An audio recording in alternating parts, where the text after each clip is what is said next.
Hello friend, फिर से स्वागत है आपका स्पर्श पीएससी एजुकेशन सेंटर के इस ऑनलाइन पोर्टल में। मैं बार बार सभी छात्रों से फिर से अनुरोध करूंगा। मैं देख रहा हूं बहुत से छात्र वीडियो लेक्चर तो देख रहे हैं लेकिन टेस्ट अटेम्प्ट नहीं कर रहे हैं। मैं आपसे रिक्वेस्ट करता हूं कि जैसे ही कोई टॉपिक कंप्लीट होता है आप टेस्ट में विजिट कीजिए, टेस्ट दीजिए। आपके पास दोस्त कुछ 245 क्लास टेस्ट हैं, 245 क्लास टेस्ट हैं और हर टेस्ट में 50 क्वेश्चन हैं। इस प्रकार यह 13,000 क्वेश्चन बनाने को आपको मौका मिलता है। यह थ्योरी वीडियो लेक्चर आपके लिए ज़्यादा महत्वपूर्ण नहीं है जितना आपके लिए प्रश्न महत्वपूर्ण है, क्योंकि एग्जाम हॉल में आपको प्रश्न बनाना है, प्रश्न डील करना है। उस 4 ऑप्शन में से कौन सा आंसर पिक करना है इसके लिए सिर्फ याद करना इंपॉर्टेंट नहीं है, वहां पे प्रेजेंस ऑफ माइंड होना बहुत जरूरी है, दिमाग लगाना बहुत जरूरी है। तो मैं बार बार आप लोगों से रिक्वेस्ट कर रहा हूं, जितने इंटरेस्ट से आप मेरे को सुन रहे हो या अन्य टीचर को सुन रहे हो, उससे ज्यादा इंटरेस्ट से आपको टेस्ट अटेंड करना है। मैं बता दूं, उसके बगैर आपके हाथ में नौकरी नहीं आ सकता है। मैं इसको लिख कर दे सकता हूं। क्लियर है? मेरा काम है समझाना, आप लोगों का काम है उसमें अमल करना। क्लियर है? फिर भी आप ध्यान दीजिए। चलो दोस्त, मैं आपको एक चीज बताना चाह रहा था। पिछले क्लास तक हम देखे सविनय अवज्ञा आंदोलन के कारण जंगल सत्याग्रह भी हुआ। उसके बाद देखे हम गांधी जी का छत्तीसगढ़ आगमन हुआ अछूतोद्वार के लिए, हरिजन उत्थान के लिए, और उन्होंने हरिजन उत्थान के लिए बहुत सारे काम किए, छत्तीसगढ़ आकर काम किए। बहुत अच्छी बात है। मैं आपको दूसरा चीज बता दूं, जैसे ही 7 अप्रैल, अगर मैं उसमें डेट अगर एग्जैक्ट आपको बताना चाहूं, 7 अप्रैल 1934 को जैसे ही गांधी जी सविनय अवज्ञा आंदोलन की समाप्ति की घोषणा करते हैं, कांग्रेस के बहुत सारे सदस्यगण नाराज होते हैं। क्यों नाराज होते हैं? कि जब एक आंदोलन चल रहा है, 1930 से प्रारंभ हुआ सविनय अवज्ञा आंदोलन चल रहा है, तो सबका यह मानना था कि आजादी तक यह आंदोलन चलते रहना चाहिए। किंतु हमारे गांधी जी को लगा 1930 से चल रहा है, 1934 का समय आ गया, 4 साल हो गया है, आंदोलन धीमा पड़ चुका है, धीरे धीरे सत्याग्रह का आंदोलन का महत्व खत्म हो जाएगा। तो गांधी जी बोलते हैं हम फिर से एक नए सिरे से कुछ आंदोलन करेंगे, अभी हम आंदोलन को वापस लेते हैं, इसकी घोषणा करते हैं। बड़े बड़े नेता नाराज हो जाते हैं, सुभाष चंद्र बोस नाराज हो जाते हैं, या और कहेंगे सुभाष चंद्र बोस नाराज, सरदार वल्लभ भाई पटेल जी नाराज हो जाते हैं। कैसे गांधी जी बीच में समाप्ति की घोषणा कर देते हैं, जैसे असहयोग आंदोलन की समाप्ति की घोषणा कर दी है। कांग्रेस में नाराजगी आ जाती है, चीजें तितर बितर हो जाती है, फिर से एकजुट होकर जो आंदोलन चल रहा था वो शांत पड़ जाता है। इसके बाद अगला आपको आंदोलन देखने को मिलेगा 1942 में। तो मैं आज आपको यही बताना चाह रहा हूं, 1934 से लेकर 1942 तक ये 2 बड़े आंदोलन के बीच में छत्तीसगढ़ में कौन कौन सी घटनाएं हुई, सविनय अवज्ञा आंदोलन के बाद और भारत छोड़ो आंदोलन के पहले। अच्छा, अगर हम बात करेंगे इस बीच की घटनाओं के बारे में, पहली घटना लाइन से हम जिस हिसाब से डेट के हिसाब से पढ़ रहे हैं उसी तरीके से पढ़ते हैं। सबसे पहले घटना हुआ राष्ट्रीय नेताओं का आगमन। क्या हो रहा है? राष्ट्रीय नेताओं का आगमन, बड़े बड़े नेता लोगों का आगमन हुआ। आगमन क्यों होता था? प्रचार प्रसार करने के लिए। बड़े नेता के आने से बहुत प्रभाव पड़ता है। अच्छा, क्या प्रभाव पड़ा इसके बारे में देखते हैं। जैसे कि सबसे पहले डॉक्टर राजेंद्र प्रसाद जी का छत्तीसगढ़ आगमन होता है। कब होता है? समय बिल्कुल याद रखना है आपको, 11 दिसंबर 1935 को। 11 दिसंबर 1935 को डॉक्टर राजेंद्र प्रसाद जी का छत्तीसगढ़ आगमन होता है। आगमन क्यों होता है? रायपुर कांग्रेस सम्मेलन में भाग लेने। किसमें भाग लेने के लिए? रायपुर में कांग्रेस सम्मेलन रखा गया था। उस कांग्रेस, ऐसे बड़े बड़े नेताओं को सम्मेलन में बुलाया जाता था ताकि बड़े नेता आए, वो भाषण दे, वो लोगों को मोटिवेट करे, आंदोलन के बारे में बताए, आजादी का मतलब समझाए, स्वराज का मतलब समझाए। ऐसे बड़े बड़े नेता आते थे। डॉक्टर राजेंद्र प्रसाद जी आए, 11 दिसंबर को आए, रायपुर में आए, शिक्षक सम्मेलन में, माफ कीजिएगा, कांग्रेस सम्मेलन में भाग लेने के लिए आए। अच्छा, ये हमारे डॉक्टर राजेंद्र प्रसाद जी यहां आ तो रहे हैं। इसमें सबसे इंपॉर्टेंट चीज एक बात और याद रखना है कि ये जो सम्मेलन हुआ था 11 दिसंबर 1935 को जो सम्मेलन हुआ था, इस सम्मेलन का प्रारंभ किया गया था माखन लाल चतुर्वेदी के भाषण के द्वारा। इस बात को याद रखना है। एक बार और याद रखना, बिलासपुर में आकर शनिचरी पड़ाव में भाषण देकर माखनलाल चतुर्वेदी जी जा चुके हैं, ओजस्वी भाषण देकर जा चुके हैं। फिर से अभी एक सम्मेलन में उनको, कांग्रेस सम्मेलन में उनको नेतृत्व करने का मिला है। उस सम्मेलन की शुरुआत माखनलाल चतुर्वेदी जी के भाषण से की गई। तो ये था डॉक्टर राजेंद्र प्रसाद जी का कांग्रेस सम्मेलन में भाग लेने के लिए 35 में आना। याद रखना, पहले भी हमारे राजेंद्र प्रसाद जी आ चुके हैं, मैं ऑलरेडी आपको बता चुका हूं। असहयोग आंदोलन, कौन सा? असहयोग आंदोलन के दौरान, असहयोग आंदोलन के दौरान 1921 में आ चुके हैं। मतलब डॉक्टर राजेंद्र प्रसाद जी का ये पहला, माफ कीजिएगा, दूसरा छत्तीसगढ़ आगमन है। पहला 1921 में, दूसरा 1935 में। इन सब बातों को ध्यान रखते हुए चलना है। 3 दिन बाद एक और राष्ट्रीय नेता आए, पंडित जवाहरलाल नेहरू जी आए। कितने दिनों के लिए आए? 2 दिनों के लिए आए, 15 एवं 16 दिसंबर 1935। देखो 3 दिन बाद उनका भी रायपुर आगमन हुआ। लेकिन इस समय इनका आने का कारण क्या था? यहां के शिक्षक सम्मेलन में भाग लेने के लिए आए। अभी से आपका CGPSC 2020 में असिस्टेंट प्रोफेसर की एग्जाम में यही प्रश्न पूछा गया था कि किस नेता का शिक्षक सम्मेलन में भाग लेने के लिए दिसंबर के समय में रायपुर आना हुआ था? पंडित जवाहरलाल नेहरू जी का आना हुआ था। कहां आए थे? रायपुर आए थे, शिक्षक सम्मेलन में भाग लिए थे। इतना ही नहीं, पंडित जवाहरलाल नेहरू इस शिक्षक सम्मेलन के अध्यक्ष भी थे। पंडित जवाहरलाल नेहरू जी शिक्षक सम्मेलन के अध्यक्ष थे। ये पंडित जवाहरलाल नेहरू जी का पहला छत्तीसगढ़ आगमन है 1935 में। इससे पहले पंडित जवाहरलाल नेहरू जी कभी भी छत्तीसगढ़ नहीं आए थे। आने की कोशिश जरूर किए थे सन 1930 में। 13 अप्रैल 1930 को यहां नमक बनाकर नमक कानून तोड़ने के लिए आ रहे थे। फिर कहानी आपको पता है, आ तो रहे थे, लेकिन ब्रिटिश पुलिस कर्मियों के द्वारा उत्तर प्रदेश के इबादतगंज रेलवे स्टेशन से नेहरू जी को गिरफ्तार कर लिया गया था। नेहरू जी नहीं पहुंच पाए थे। तो ये 2 बड़े राष्ट्रीय नेता 1935 में जिनका छत्तीसगढ़ आगमन हुआ था। क्लियर है दोस्त? ये बात आपको याद रखना है। चलो, ये तो खैर छोटी मोटी बातें हो गई, खैर बड़ी बातें हैं। राष्ट्रीय नेताओं का आना भी अपने आप में बड़ी बातें हैं। फिर भी अब देखो, हम बात करेंगे एक बहुत बड़े अधिनियम की बात करेंगे, 1935 का भारत शासन अधिनियम। बहुत महत्वपूर्ण अधिनियम है, बहुत सारे प्रावधान किए थे। इतने सारे प्रावधान किए गए कि हमारा 1950 का संविधान इसी अधिनियम से बन गया। मतलब 1935 का भारत शासन अधिनियम बहुत महत्वपूर्ण अधिनियम है, जो ब्रिटिश पार्लियामेंट से भारत में कानून के लिए, कानून व्यवस्था के लिए भेजा गया था, प्रशासन के लिए भेजा गया था। आप ये चीज मेरे से संविधान में पढ़ोगे। 1935 का भारत शासन अधिनियम।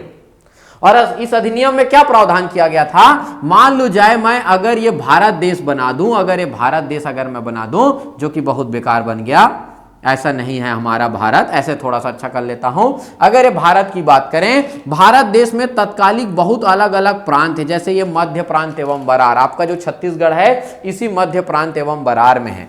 तत्कालिक भारत की बात करूं तो यहाँ पे पश्चिमी सीमा प्रांत है, यहाँ पे पंजाब प्रांत है, यहाँ पे बॉम्बे प्रांत है, यहाँ पे ये वाला मद्रास प्रांत है, यहाँ वाला बंगाल है, ये उड़ीसा है, ये बिहार है। मतलब ऐसे अलग अलग प्रांत थे। प्रांत बोलने का मतलब आज वर्तमान में आप जिसको राज्य कहते हो, जैसे उत्तर प्रदेश एक राज्य है, गुजरात एक राज्य है, तत्कालिक समय में ऐसी ही जो राज्यों की सीमा होती थी उसको प्रांत का दर्जा दिया गया था। तो मैं आपको ये बताना चाह रहा था, इस 35 के अधिनियम में कहा गया कि सभी प्रांतों में चुनाव कराया जाए। अगर सभी प्रांतों में चुनाव कराया जाएगा तो हमारे भी प्रांत में चुनाव होगा। और हम किस प्रांत के हिस्से थे? मध्य प्रांत एवं बरार के हिस्से थे। तत्कालिक समय में ना ही मध्य प्रदेश था और ना ही छत्तीसगढ़ था, हम मध्य प्रांत एवं बरार के थे। हमारे भी प्रांत में चुनाव हुआ। 1937 में भारत शासन अधिनियम के तहत 1937 में सभी प्रांतों में चुनाव हुआ। मध्य प्रांत एवं बरार में भी चुनाव हुआ। और इलेक्शन में अलग अलग दलों ने पार्टिसिपेट किया। मुस्लिम लीग एक दल, कांग्रेस एक दल, हिंदू महासभा एक दल, ऐसे सब चुनाव ले। सब जैसे आज विधानसभा चुनाव होता है वैसी ही, जैसे राज्यों में विधानसभा चुनाव होता है वैसी तत्कालिक समय के प्रांतीय को चुनाव को आप इमेजिन करके देखिए। मध्य प्रांत में चुनाव हुआ। तत्कालिक समय में मध्य प्रांत में 112 अलग अलग विधानसभा क्षेत्र था। जैसे आज छत्तीसगढ़ में 90 विधानसभा क्षेत्र है, पर मध्य प्रांत एवं बरार मतलब नागपुर, जबलपुर, हम सब साथ में, जिसको मध्य प्रांत बार बार मैं कह रहा हूं। तो कांग्रेस ने पूरे 112 सीटों पे लड़ा और 112 में से 70 सीटों में कांग्रेस दल को विजय प्राप्त हुआ। जैसे कि कांग्रेस से जीतने वाले हमारे क्षेत्र जीते तो लगभग 70 लोग हैं, लेकिन हमारे क्षेत्र से कौन जीते? जैसे रायपुर से 2 व्यक्ति, रायपुर में 2 विधानसभा क्षेत्र था तत्कालीन, जैसे आज 4 विधानसभा क्षेत्र है, तो रायपुर से पंडित रविशंकर शुक्ल जीते, ठाकुर प्यारेलाल सिंह जीते, दुर्ग से घनश्याम सिंह गुप्त जीते, बिलासपुर से आपके बैरिस्टर छेदीलाल जीते, ई राघवेंद्र राव जी जीते। ऐसे सब अलग अलग क्षेत्र से छत्तीसगढ़ के भी बहुत लोग जीते। और 112 में से यदि 70 सीट आप जीत जाते हो, इसका मतलब क्या होता है? 112 में से 70 सीट जीतकर आप सरकार बना सकते हो, क्योंकि आपका बहुमत है। बिल्कुल कांग्रेस को सरकार बनाने का मौका मिला। मंत्रिमंडल का गठन हुआ, कांग्रेस के द्वारा मंत्रिमंडल का गठन हुआ। मैं बता दूं दोस्त, 11 प्रांत में से तत्कालिक समय, जैसे आज 28 राज्य है, 1935-37 की बात करूं, 11 प्रांत थे। संविधान में मैं प्रांतों के गठन, प्रांतों से राज्यों का गठन सब चर्चा करूंगा। और अगर हम बात करेंगे 11 प्रांत की बात करेंगे, 11 में से 6 प्रांत में कांग्रेस को जीत हासिल हुआ था। रही बात 5 प्रांत की बात, सिर्फ उसमें से 2 प्रांत में मुस्लिम लीग ने चुनाव जीता था, बहुमत में सरकार बनाया था, और 3 प्रांत में जोड़ तोड़कर सरकार बनाया गया, जैसे आज बिहार में सरकार बनाया गया। तो कांग्रेस दल का महत्व ज्यादा था, क्योंकि कह सकते हैं कांग्रेस एक बहुत बड़ा पार्टी बन चुका था। आज तो नहीं है, बीजेपी बड़ा पार्टी है। तो बिल्कुल मध्य प्रांत में भी हमने ज्यादा जीता है, हमने 112 में से 70 जीता, हमने आधे से ज्यादा सीट हासिल किया। कांग्रेस दल को सरकार बनाने का मौका मिला। सरकार बनाना मतलब मंत्रिमंडल का गठन हुआ। अब मंत्रिमंडल का गठन हुआ, इसका मतलब मुख्यमंत्री बनेंगे, शिक्षा मंत्री बनेंगे, खाद्य मंत्री बनेंगे, वित्त मंत्री बनेंगे, आपके शिक्षा मंत्री बन गए, और आपके आबकारी मंत्री बनेंगे, गृह मंत्री बनेंगे, सब मंत्री बनेंगे, जैसे आज मंत्री लोग बने हुए हैं सब। लेकिन आज के मंत्री की शक्ति और अंग्रेजों के रहते समय भारतीय मंत्रियों को शक्ति दी गई शक्ति में बहुत अंतर है। ये सब नाम के मंत्री थे, मुख्यमंत्री के कहने से कुछ नहीं चलता था। तत्कालिक ब्रिटिश अधिकारी, वायसराय, गवर्नर जनरल, उनके कहने से चीजें चलती थी। फिर भी प्रतिनिधि के रूप में जीत के तो जा रहे हैं, तो ऐसी ही मंत्रिमंडल का गठन हुआ। अब मध्य प्रांत एवं बरार के पहले मुख्यमंत्री बनाए गए नारायण भास्कर खरे, जिनको NB खरे के नाम से जाना जाता है। नारायण भास्कर खरे, कहीं कहीं पुस्तक में मैं देखा हूं BN खरे लिखा रहता है, बिल्कुल गलत है दोस्त। NB खरे, नारायण भास्कर खरे छत्तीसगढ़, माफ कीजिएगा, मध्य प्रांत एवं बरार के पहले मुख्यमंत्री बनाए गए। शिक्षा मंत्री बनाए गए पंडित रविशंकर शुक्ल, जो रायपुर से जीत कर गए थे। विधानसभा अध्यक्ष बनाए गए थे घनश्याम सिंह गुप्त, और गवर्नर का पद दिया गया था ई राघवेंद्र राव को। और भी मंत्री बने थे, खाद्य मंत्री भी बने थे, गृह मंत्री भी बने थे, आबकारी मंत्री भी बने थे। बट वो जो मंत्रीगण थे वो अब अलग अलग क्षेत्रों से थे। कोई नागपुर से जीत के आया, उनको बनाया, कोई जबलपुर से जीत कर आया, उनको बताया। तो उनसे हमको मतलब नहीं है, हमको पूरा मंत्रिमंडल नहीं पढ़ना है, हमको हमारे क्षेत्र के ऐसे कौन से व्यक्ति जो चुनाव भी जीते और मंत्री भी बने, उनके बारे में पढ़ना है। ये मंत्रिमंडल का गठन हो गया दोस्त, बढ़िया मंत्रिमंडल चल रहा था, ज्यादा लंबा नहीं चला है। मैं आपको अगर इसमें बताऊं, इस मंत्रिमंडल का गठन हुआ था 4 जुलाई 1937 को इस मंत्रिमंडल का गठन हुआ था। ये जो मैं पंडित रविशंकर शुक्ल शिक्षा मंत्री बनाए गए हैं, याद रखना, ये शिक्षा मंत्री रहते हुए इन्होंने एक योजना भी प्रारंभ की थी। उस योजना का नाम था शिक्षा मंदिर परियोजना। शिक्षा मंदिर, शिक्षा के क्षेत्र में स्कूल बनाने के लिए, कि स्कूलों का होना बहुत जरूरी है, इनके द्वारा शिक्षा मंदिर परियोजना प्रारंभ की गई शिक्षा मंत्री रहते हुए। फिर कुछ ऐसी परिस्थिति बनी कि नारायण भास्कर खरे और पंडित रविशंकर शुक्ल दोनों के बीच में बनता नहीं था, कुछ भी बात को लेकर मतभेद हो सकता है। 28 जुलाई को क्या हुआ, 28 जुलाई से पहले की बात बता रहा हूं, हार्डली मतलब 20 दिन भी वो ढंग से मुख्यमंत्री नहीं रहे हैं। उनको कुछ बातें कसकने लगी कि भैया मैं नहीं रहना चाहता, मैं मुख्यमंत्री, मेरे रहने से बहुत लोगों में नाराजगी है, मैं नहीं रहना चाहता हूं मुख्यमंत्री। फिर क्या था, नारायण भास्कर खरे ने अपने पद से इस्तीफा दे दिया। और आपको पता है, जैसे ही मुख्यमंत्री अपने पद से इस्तीफा दे देता है, पूरा मंत्रिमंडल समाप्त हो जाता है। मतलब पूरे का पूरा मंत्रिमंडल ये जो बना हुआ था वो समाप्त हो जाता है, फिर से मंत्रिमंडल का गठन होता है। 29 जुलाई 1937 को पुनः मंत्रिमंडल का गठन, मतलब ये जो मंत्रिमंडल है हार्डली 25 दिन ही रहा है। 29 जुलाई को पुनः मंत्रिमंडल का गठन किया गया। अब मुख्यमंत्री बनाए जाते हैं पंडित रविशंकर शुक्ल। आप देख सकते हो दोस्त, मध्य प्रांत में पंडित रविशंकर शुक्ल का कद कितना बड़ा था कि रायपुर से जीत के गए हैं, रायपुर के निवासी हैं, लेकिन पूरे मध्य प्रांत एवं बरार में उनको मुख्यमंत्री पद दिया गया। पंडित रविशंकर शुक्ल मुख्यमंत्री बनाए गए और भी पूरा मंत्रिमंडल का गठन हुआ। विधानसभा अध्यक्ष घनश्याम सिंह गुप्त को बनाए गए और जब दोबारा फिर से घनश्याम सिंह गुप्त को विधानसभा अध्यक्ष बनाए गए, इसी कारण दो बार विधानसभा बनाए जा रहे हैं, इसी कारण इनको विधान पुरुष कहा जाता है। काहे की संज्ञा दी गई इनको? विधान पुरुष की संज्ञा दी गई है। विधानसभा अध्यक्ष बनाए जाने के कारण विधान पुरुष की संज्ञा दी गई है। और पुनः गवर्नर कौन बनाए गए? ई राघवेंद्र राव गवर्नर बनाए गए। ये लो भाई, ये है आपके गवर्नर। कुछ इस प्रकार आपका सब लोगों को तो आपको समझ में आ गया दोनों बार मंत्रिमंडल का गठन क्यों हो रहा है। दो बार इसलिए गठन हुआ क्योंकि हमारे पहले मुख्यमंत्री नारायण भास्कर खरे ने अपने पद से त्याग दे दिया, त्याग पत्र दे दिया। और अगर कोई मुख्यमंत्री त्याग पत्र दे रहे हैं, इसका मतलब यह है कि पूरे का पूरा मंत्रिमंडल भंग हो जाता है, नया मंत्रिमंडल का गठन होता है। लो भाई, हो गया मंत्रिमंडल का गठन। बहुत अच्छी बात। पूरे देश भर में सभी प्रांतों में सरकार बनाया गया, सब जगह सरकार का गठन किया गया। और जब सभी जगह पे इस प्रकार का गठन किया गया तो पूरे देश में, पूरे विश्व में फिर से एक मामला शुरू गया, वह है सेकंड वर्ल्ड वॉर। द्वितीय विश्व युद्ध प्रारंभ हो गया। सुने होंगे 1939 में द्वितीय विश्व युद्ध प्रारंभ होता है। और द्वितीय विश्व युद्ध में ब्रिटिशर्स ने क्या किया? भारतीय लोगों को द्वितीय विश्व युद्ध में झोंक दिया, युद्ध में फिर से शामिल हो। अपने जर्मनी के खिलाफ युद्ध शुरू हो गया और जर्मनी के खिलाफ हम भारतीय लड़ने चले गए, हमारी सेना लड़ने चले गई। सेना में जो भारतीय थे वो लड़ने गए हैं। अच्छा, भारतीय लोगों को ही नहीं पूछा गया है। अगर भारतीय लोगों को द्वितीय विश्व युद्ध में भेजना है तो ब्रिटिशर्स को तत्कालिक जो मंत्रिमंडल का गठन हुआ उनसे पूछा जाना था, कांग्रेस दल से पूछा जाना था, मुस्लिम लीग से पूछा जाना था, सबसे पूछा जाना था। ब्रिटिशर्स किसी से भी नहीं पूछे और हमसे बिना राय लिया हमारे लोगों को द्वितीय विश्व युद्ध में झोंक दिया। गांधी जी इस बात को लेकर बहुत नाराज हुए। जब आपको हमसे कुछ पूछना ही नहीं है, हमसे कुछ सलाह मशवरा लिया ही नहीं है, तो इतना बड़ा मंत्रिमंडल का गठन क्यों किया? आप मजा ले रहे हो क्या? आप पद दे देकर मजा ले रहे हैं आप।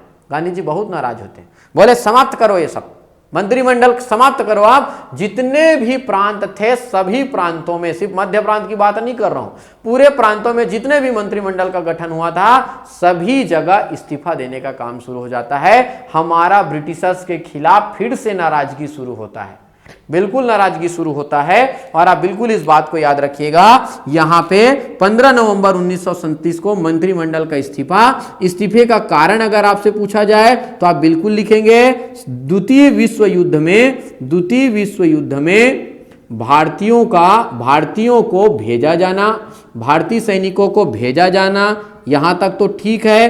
क्यों भेजा जाना? भारतीयों से बिना पूछे मंत्रिमंडल से बिना सलाह लिए हमारे लोगों को उस विश्व युद्ध में भेजा जाना। और इस प्रकार सभी जगह मंत्रिमंडल भंग, ये मंत्रिमंडल समाप्त। 1939 में 1937 में मंत्रिमंडल क्या हो जाता है आपका? माफ कीजिएगा, इसमें कुछ आप यहां पे एक बात याद रखिएगा, ठीक, इसमें याद रखिएगा 37 नहीं है 39 है। 15 नवंबर 1939 को मंत्रिमंडल का इस्तीफा हो जाता है। सिर्फ यहां पे नहीं, पूरे भारत देश में इस्तीफा हो जाता है।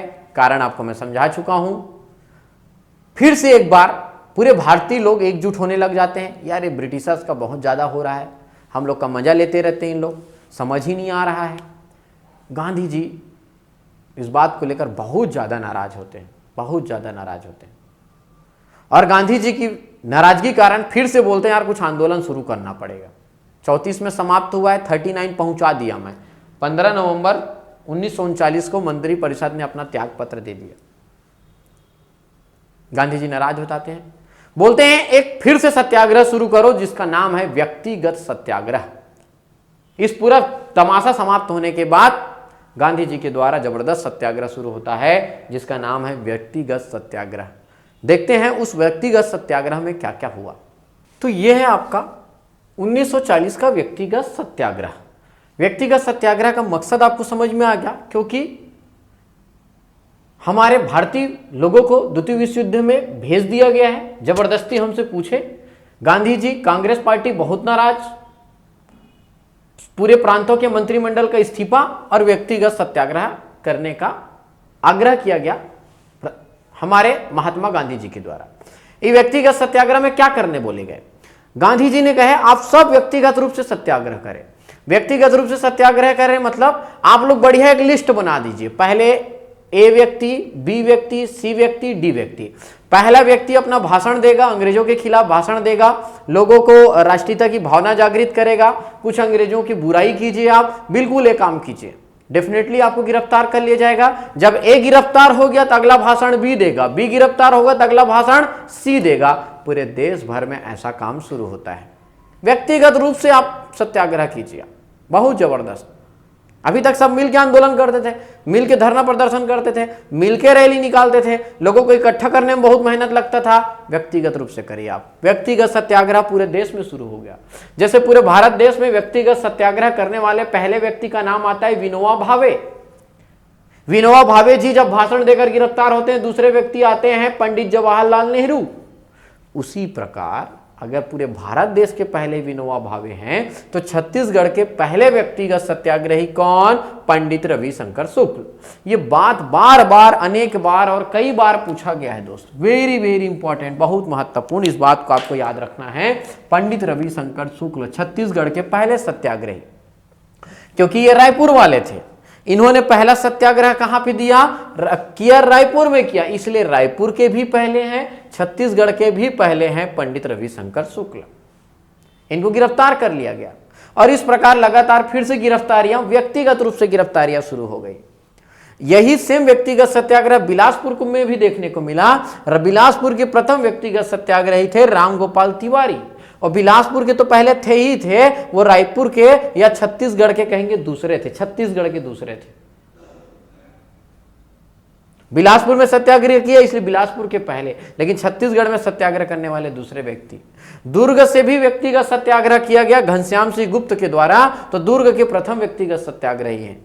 धमतरी के प्रथम व्यक्तिगत सत्याग्रही थे बाबू छेटेलाल श्रीवास्तव। व्यक्तिगत रूप से हमारी लड़ाई शुरू हो जाती है।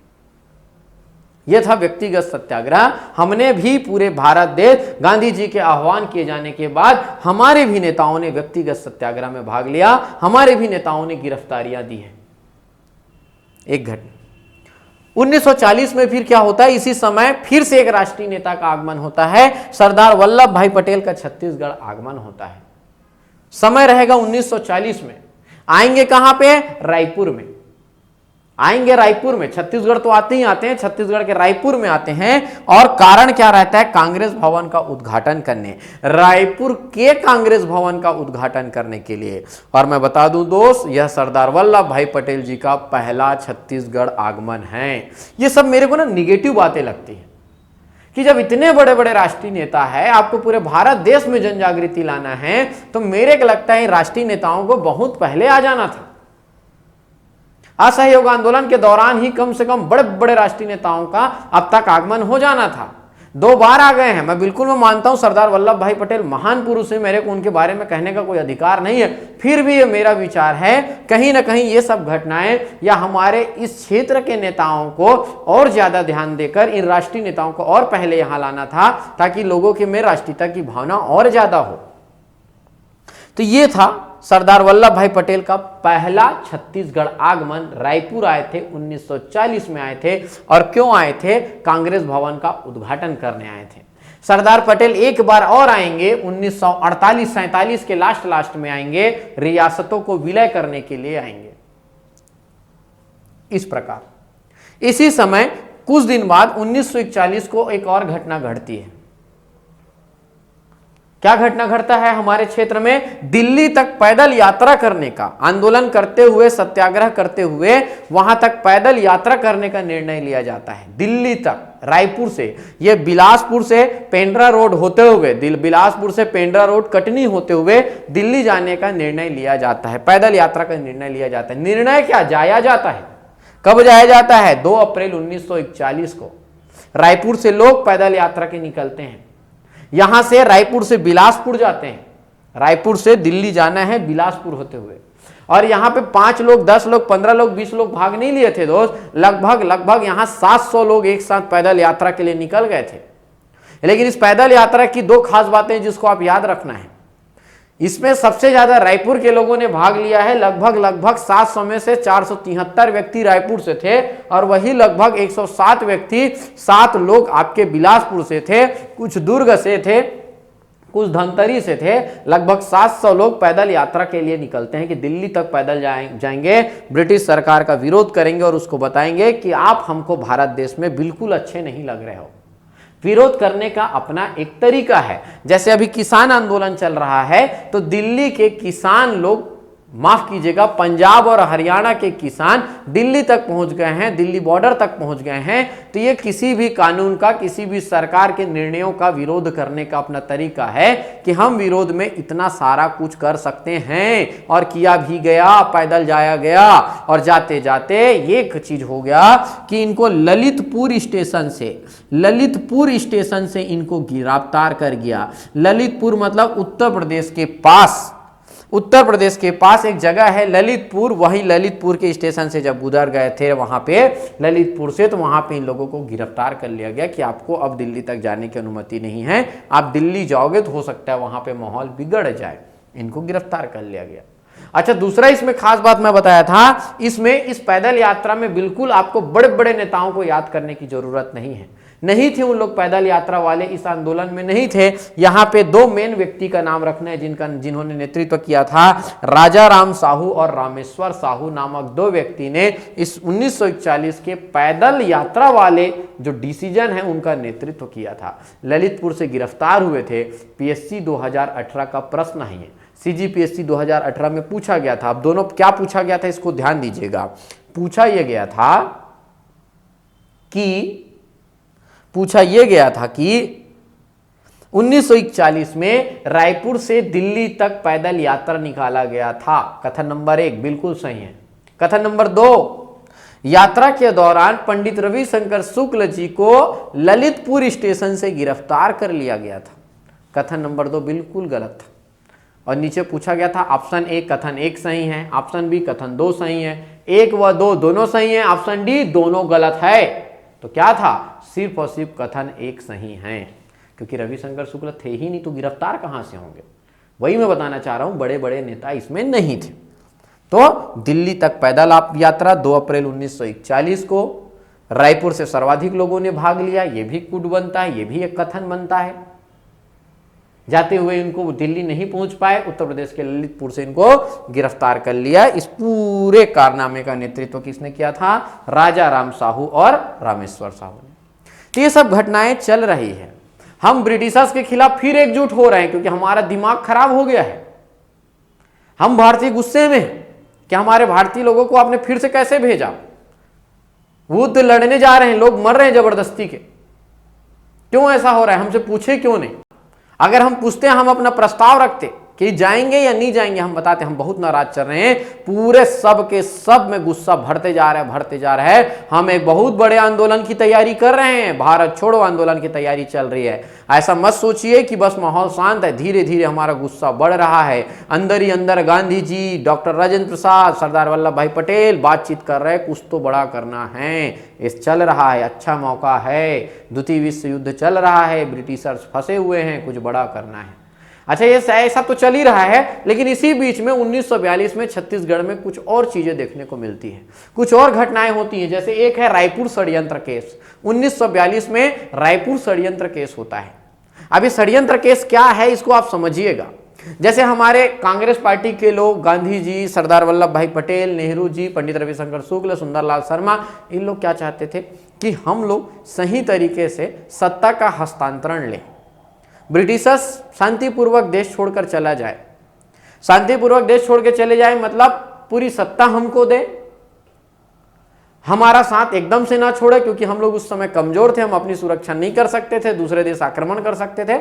हम शांतिपूर्वक अपना हिस्सा चाहते थे, स्वतंत्रता चाहते थे, स्वराज चाहते थे।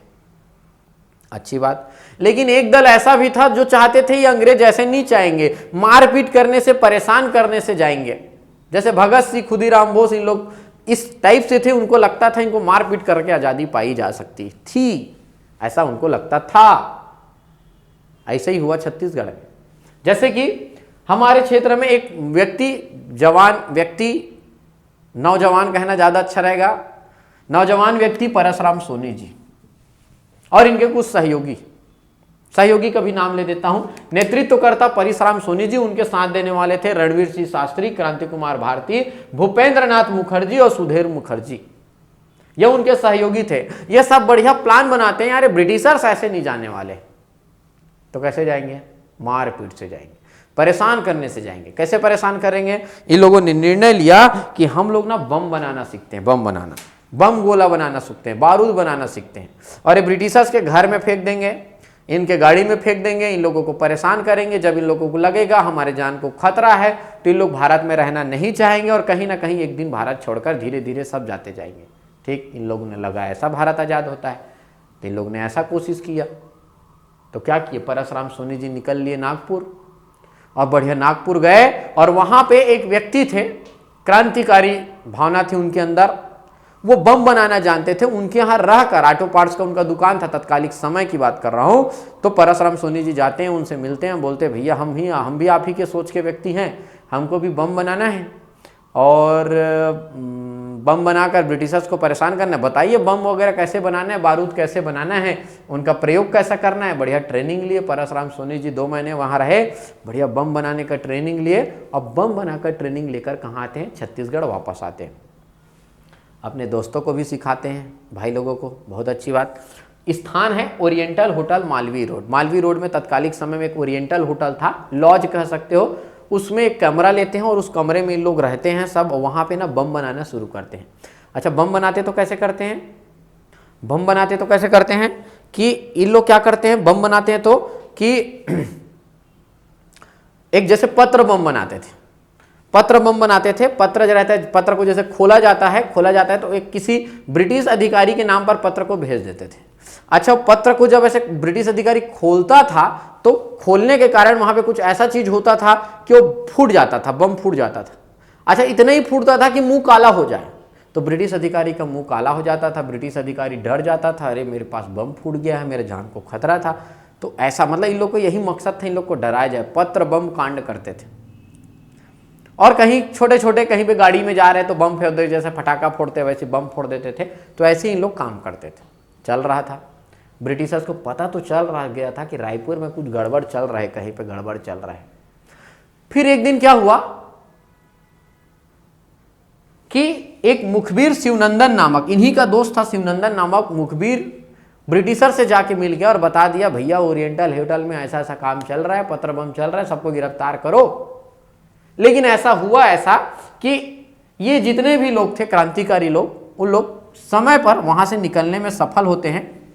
ओरिएंटल होटल में छापा पड़ता है, लेकिन सब के सब वहां से भाग जाते हैं। वहां से भागकर हमारे क्रांतिकारी भाई लोग पहुंच जाते हैं रावण भाटा। भाटा गांव चौक के पास रावण भाटा है। वहीं पे घर मकान किराए से लेते हैं और वहां उन लोग कांड करते हैं, तैयारी करते हैं। वहां से तो भाग जाते हैं, लेकिन एक बार ऐसा होता है कि एक ठो बम वहीं पे घर ही में ही फूट जाता है।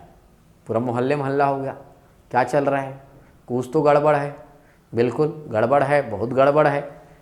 पुलिस को खबर किया जाता है, धीरे से पुलिस को पता चल जाता है गड़बड़ यहाँ है, आकर सबको गिरफ्तार कर लिया जाता है।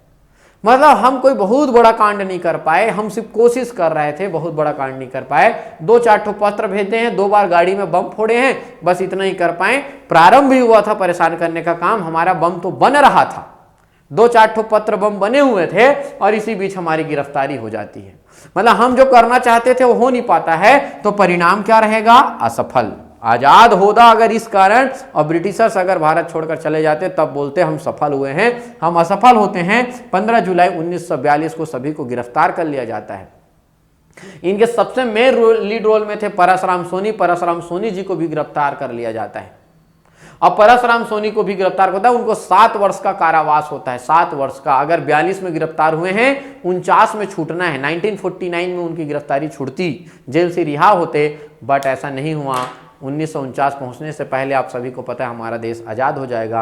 1946 में मंत्रिमंडल का गठन होगा, पंडित रविशंकर शुक्ल इस क्षेत्र के मुख्यमंत्री बनाए जाएंगे। और मुख्यमंत्री बनने के बाद क्या था, बहुत सारे हमारे ऐसे क्रांतिकारी नेता जो जेल में बंद थे उनको रिहा करवाया जाता है। और 1946 में पंडित रविशंकर शुक्ल के प्रयासों से परसराम सोनी जी को भी गिरफ्तार किया जाता है। फिर भी 4 सालों तक वो जेल में रहते हैं। तो इस प्रकार यह था एक असफल कोशिश भारत को, छत्तीसगढ़ को आजाद कराने का। गिरफ्तार करने वाले नेता का नाम क्या था, माफ कीजिएगा, गिरफ्तार करने वाला पुलिस अधिकारी कौन था, नरेंद्र सिन्हा। याद रखिएगा, नरेंद्र सिन्हा भारत छोड़ो आंदोलन में इनका मैं नाम लूंगा। तो ये था रायपुर षड्यंत्र केस। और 1946 में ही अभी अगले लेक्चर में भारत छोड़ो आंदोलन शुरू होने वाला है। अच्छा, भारत छोड़ो आंदोलन इसके बाद शुरू होता है, वो भी 1942 में शुरू होता है। इसलिए आयोग हमेशा एक प्रश्न पूछता है कि रायपुर षड्यंत्र केस किस बड़े आंदोलन का हिस्सा है, और आंसर ले लेता है भारत छोड़ो आंदोलन। तो आप नीचे में एक लाइन लिख लेना, इनको भारत छोड़ो आंदोलन का हिस्सा माना जाता है। किनके द्वारा माना जाता है, आयोग के द्वारा माना जाता है। इसलिए आपको लेना है, नहीं तो मैं सही मायने में बताऊं दोनों का कोई रिश्ता नहीं है, लेकिन आयोग मान रहा है इसलिए आपको भी मानना है। इसको भारत छोड़ो आंदोलन का हिस्सा माना जाता है। ये तो एक केस था, एक तो और केस होता है, देखते हैं वो दूसरा केस कैसा है। ये देखो 1942 का ही दूसरा केस, 1942 का डायनामाइट कांड इसी समय हो रहा है, जस्ट इसके बाद ये घटना होता है। क्या होता है डायनामाइट कांड, डायनामाइट कांड, ये डायनामाइट समझ में आ गया, बम बम फिर वो आ गया, डायनामाइट बम बन रहा है। अब उद्देश्य क्या था, रायपुर जेल की दीवारों को तोड़कर वहां पे बंद राजबंदियों को मुक्त कराना, उनको छुड़ाना। अच्छा, मेन व्यक्ति कौन थे, इसके नेतृत्व करता थे बिलख नारायण अग्रवाल, ये जबलपुर वाले थे। इनके कुछ साथी जेल के अंदर गिरफ्तार थे, तो ये उन लोगों को छुड़वाना चाह रहे थे, थोड़े क्रांतिकारी व्यक्ति थे। तो ये जबलपुर से आए हुए थे अपने दोस्तों को छुड़ाने के लिए। बिल्कुल आए, कहां पे आए, रायपुर आए। रायपुर आए, कुछ लोगों से मिले, युवा लोगों से मिले, ईश्वरी चरण शुक्ल, जय नारायण पांडे, नारायण, और सबको बताए भैया ऐसा ऐसा है, और हमारा भाई, हमारे जो मेन किरदार हैं वो अंदर है, उनको छुड़वाना है। अच्छा, तो छुड़वाने के लिए क्या करना पड़ेगा, अपने को कैसे भी करके रायपुर जेल की दीवारों को तोड़ना पड़ेगा, और आप लोगों का साथ चाहिए। इन लोग बोले यार हमारे भी तो दोस्त लोग जेल के अंदर आ गए, इनमें से बहुत लोग, किसी को 4 महीने 3 महीने, ये लोग इनके दोस्त हैं, सब रायपुर वाले हैं, ये लोग भी रायपुर वाले हैं। ये हैं जबलपुर वाले बिलख नारायण अग्रवाल। बढ़िया प्लान बना, सब एकजुट हो गए, अरे अपन तो सब एक ही सोच के हैं, बढ़िया जबरदस्त। अब दीवार को तोड़ा जाना है। दीवार को तोड़ा गया, इन लोग डायनामाइट का व्यवस्था कर लिए, बड़ा सा डायनामाइट का व्यवस्था किए, और बोले दीवार में लगा देंगे, फोड़ देंगे, और बोले जैसे ही एक दीवार फूटेगा सब तितर बितर हो जाएंगे, और उसी बीच हम अपने लोगों को छुड़ाकर भाग जाएंगे। ऐसा बढ़िया योजना बनाते हैं, सब इकट्ठा होते हैं, बिलख नारायण अग्रवाल जी इनका नेतृत्व करते हैं, और बढ़िया जेल के पास जाते हैं। यही रायपुर जेल की बात कर रहा हूँ, रायपुर जो आज सेंट्रल जेल है रेलवे स्टेशन रोड में, वहाँ का। और सभी लोग अलग अलग क्षेत्र में ऐसे घूमते फिरते अलग अलग कॉर्नर में इकट्ठा हो जाते हैं, और 2-3 और भी लोग रहते हैं, लगभग 15-16 लोग रहते हैं, अलग अलग लोग रहते हैं। कुछ लोग ले जाते हैं दीवार के पास, डायनामाइट को फिट करते हैं, फिट करने के बाद डायनामाइट को उड़ा देते हैं। अब डायनामाइट तो उड़ गया, लेकिन दीवार नहीं टूटा, दीवार नहीं टूटा, कुछ नहीं हुआ, मतलब ऐसा हो गया समझो एक फटाका फूट गया। पुलिस अधिकारी को लोग को लगा अरे क्या क्या हो गया, अब फिर होना क्या था, बस पुलिस अधिकारी लोग पहुंच गए, कोई तितर बितर नहीं, इन्हीं लोग फंस गए, सबके सब गिरफ्तार हो गए। तो परिणाम क्या रहा, असफल। अगर वो राजबंदियों को छुड़ा पाते तब हम कहते कि परिणाम सफल रहा। तो ऐसा नहीं हुआ, सबके सब फिर से गिरफ्तार हो गए। तो फिर से एक असफल कोशिश। डायनामाइट छोटा पड़ गया, दीवार बहुत बड़ा था, कोई फर्क नहीं, थोड़ा भी कोई फर्क नहीं, क्रैक भी नहीं हुआ था, और क्या बताऊं आपको। तो ये सब कोशिश था, चल रहा था। ये भी क्योंकि 1942 का ही घटना है, और 1942 में ही भारत छोड़ो आंदोलन शुरू होने वाला है, थोड़े देर में शुरू होने वाला है, बस अगला ही लेक्चर हमारा भारत छोड़ो आंदोलन है। भयंकर बड़ा आंदोलन करने वाले हम लोग। तो इसको भी असहयोग आंदोलन, माफ कीजिएगा, भारत छोड़ो आंदोलन का हिस्सा माना जाता है। इन दोनों को, रायपुर षड्यंत्र केस और रायपुर डायनामाइट केस, दोनों को भारत छोड़ो आंदोलन का हिस्सा माना जाता है। तो ये था घटना हमारा 1934 से लेकर 1942 तक का। अब हमारा अगला विषय रहेगा 1942 का भारत छोड़ो आंदोलन और छत्तीसगढ़। छत्तीसगढ़ में इस समय क्या कुछ हुआ, कौन कौन ने भाग लिया, क्या कुछ बड़ा देखने को मिलता है। क्लियर है दोस्त? तो मिलते हैं हम अपने अगले वीडियो लेक्चर में भारत छोड़ो आंदोलन के साथ। तब तक के लिए धन्यवाद।